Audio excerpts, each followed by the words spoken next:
अस्सलाम वालेकुम दोस्तों आज की वीडियो में बताएंगे कि अरशद शरीफ साहब की वालदा सुप्रीम कोर्ट में पहुंची हैं अपने बेटे अरशद शरीफ साहब के कातलों को सज़ा दिलवाने के लिए। अरशद शरीफ साहब भी अपनी जान की, अपने मारे जाने की दुहाई ले के पहुँचे थे सुप्रीम कोर्ट में। सुप्रीम कोर्ट को जाकर बताया था कि जनाब मेरी जान को ख़तरा है, लेकिन कोई सुनवाई नहीं हुई। अगर सुप्रीम कोर्ट अरशद शरीफ साहब की वो दरख्वास्त को, वो रिक्वेस्ट, वो दुहाई सुन लेती तो शायद आज अरशद शरीफ साहब हमारे दरमियान मौजूद होते। तो उनकी वालदा भी पहुंची हैं सुप्रीम कोर्ट में।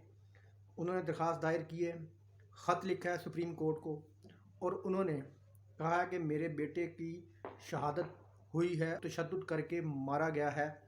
क्या आप मुझे इसका इंसाफ दिलवा सकते हैं, या मेरे बेटे ने जो पहले आपके पास आया था ये रिक्वेस्ट लेके कि मेरी जान को ख़तरा है और कोई उसकी बात पर आपने गौर नहीं किया, क्या उसकी तरह ये मेरी दरख्वास्त किसी कूड़ादान में फेंक दी जाएगी या को मुझे इंसाफ दिया जाएगा। उन्होंने उस ख़त में बहुत बड़े बड़े इंकशाफात किए हैं। उन्होंने उस ख़त में उन लोगों के नाम बताए हैं जिन लोगों ने उनको घर में आकर मारने की धमकियां दी, उनके बच्चों को मारने की धमकियां दी, उनकी फैमिली को मारने की धमकियां दी।